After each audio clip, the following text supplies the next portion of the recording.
Good morning everyone, সকলকে হরে কৃষ্ণা, রাধে রাধে। সকলে কেমন আছো? আশা করি সকলেই ভালো আছো। আবারও তোমাদের কাছে ছোট্ট একটা ভিডিও নিয়ে চলে এলাম। সকালবেলা কিন্তু ঘুম ভেঙে যাওয়া মানেই কিন্তু কাজ শুরু হয়ে যাওয়া।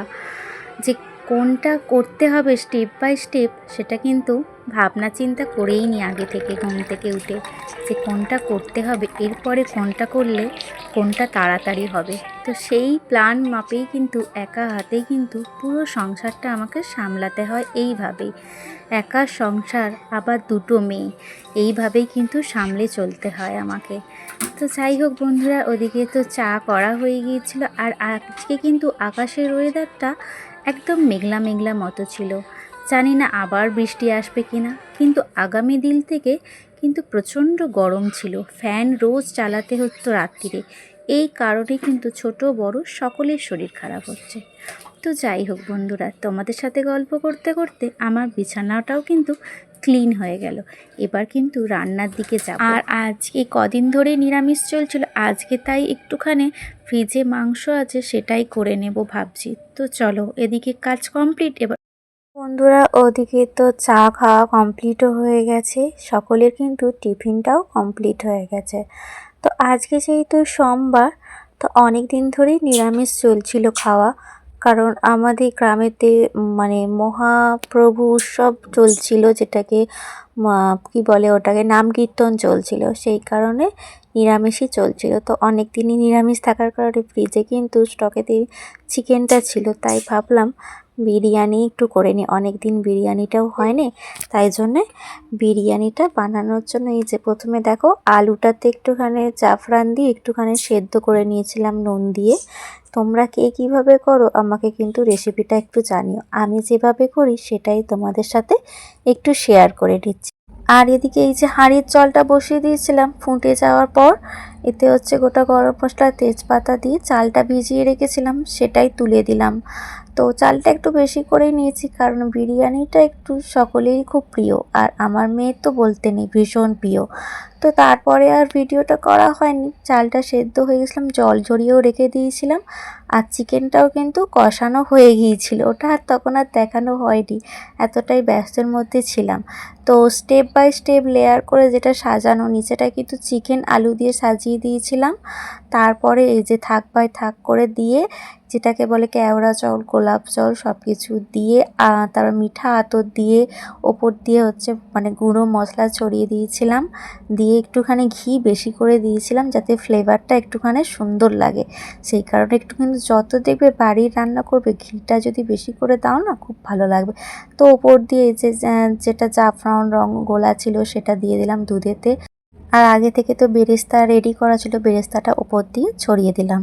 আর তারপরে এই যে ওভেনটা জেলে চাটুটা বসিয়ে, চাটুটা গরম হয়ে গিয়েছিল, তো আর এই যে বসিয়ে দিলাম। এটা এখন 20 মিনিটের মতো হোক। তো চলো আসছি। আর এই যে 20 মিনিট পর চলে এসেছি, স্নান করে একেবারেই চলে এসেছি। আর তোমাদেরকে দেখাচ্ছি কেমন পারফেক্ট হয়েছে। একদম কিন্তু ঝরঝরে পুরো পারফেক্ট হয়েছিল। আর খেতেও সত্যি বলবো, নিজের রান্না প্রশংসা করব না, খেতেও কিন্তু দুর্দান্ত হয়েছিল, বুঝেছো? আর তারপরে আর খাওয়া দাওয়ার পরে সত্যি কথা বলতে আর ভিডিও করা হয়নি। কাজটা সেরে কিন্তু শুয়ে পড়েছিলাম। তারপরে এই যে সন্ধেবেলা উঠেছি, সন্ধ্যা দিয়ে কিন্তু এখন ঘড়ির কাঁটা বেজে গেছে কিন্তু সন্ধে 6:30। তো এখন থেকেই আবার ইভিনিং ব্লগটা শুরু করছি।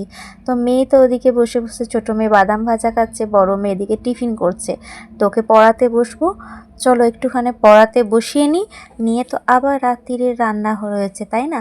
তো এবার থেকে তোমাদের এই যে বললাম, এবার থেকে তোমরা সকলে কিন্তু আমার সকালে ভিডিও দেখতে পাবে, ঠিক আছে? তার জন্য কিন্তু চ্যানেলটাকে অবশ্যই সাবস্ক্রাইব করে নিও। আর তোমাদের দুপুরে ভিডিও দেবো না, তোমরা কিন্তু এবার নতুন নতুন ভিডিও দেখতে হলে কিন্তু সকালের জন্য অবশ্যই অপেক্ষা করতে হবে। আর এই যে মেয়েকে নিয়ে কিন্তু সন্ধ্যাবেলাটা একটুখানি পড়তে বসাই। যতই আমি ব্যস্ত থাকি না কেন, মেয়েকে একটুখানি পড়াতে বসানো এটা কিন্তু আমার হবি। আর সত্যি কথা বলতে পড়ানোটা আমারও খুব ভালো লাগে। যখন বিয়ের পর আমি এখানে এসেছিলাম, তখন কিন্তু অনেক স্টুডেন্ট পড়াতাম, আমার বেশ ভালোই লাগতো, ঠিক আছে, খারাপ লাগতো না। তো এখন মেয়েকে নিয়ে এই যে ব্যস্ত হয়ে গেছি, মেয়ে তো ক্লাস 5 হলো। তো ওরও সামনেই এক্সাম, আর মানে একটা মাসই ধরতে গেলে, ঠিক আছে?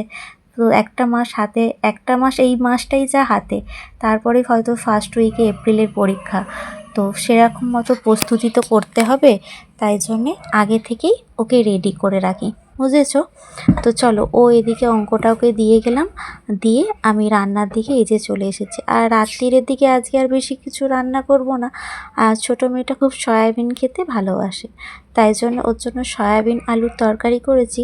আর এর মধ্যেও কিন্তু পেঁপে একটুখানি কুচিয়ে দিয়েছি, কারণ পেঁপেটা হচ্ছে হাজব্যান্ড আলু বেশি খেতে চায় না।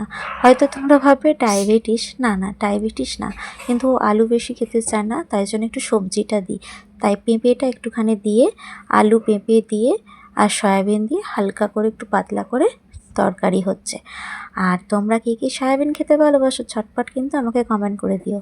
আর আমার ভিডিও তোমাদের কেমন লাগে অবশ্যই একটু কমেন্ট করে জানিও। আর এই যে দেখেছো তরকারিটা কষিয়েও নিয়েছি।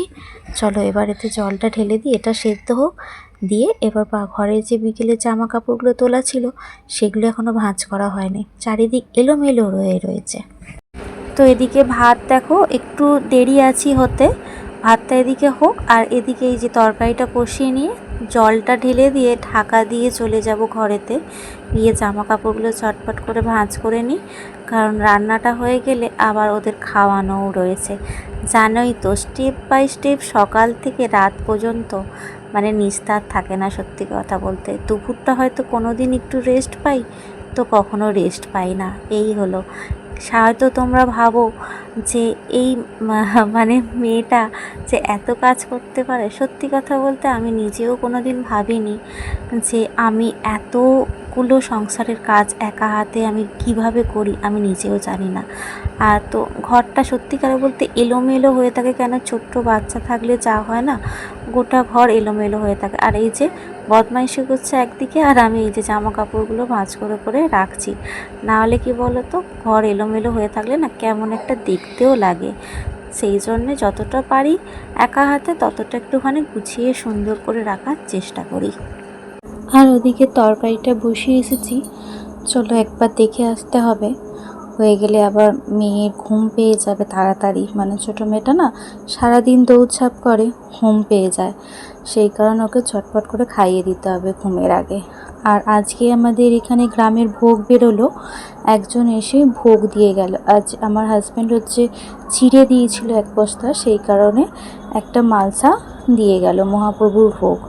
তো তোমরা অনেকেই জানো অনেকেই জানো না, এটা মহাপ্রভুর ভোগ বলে, অনেকে হয়তো নাও জানতে পারো, ঠিক আছে? তো এটা হচ্ছে কি বলে, নাম কীর্তন হয় এক যেদিন বসে, ঠিক আছে, অনেক কিছুই হয়। আমার সত্যি কথা বলতে যাওয়া হয়ে ওঠে না, সংসারের ক্ষেত্রে যাওয়া হয়ে ওঠে না, মানে আমাদের দুটো হাইওয়ে ক্রস করে যেতে হয়, তো সেই করে যাওয়া হয়ে ওঠে না। তো যাই হোক, আজকের ভিডিওটা এইটুকুই ছিল। কেমন লাগলো অবশ্যই কমেন্ট করে জানিও। টাটা।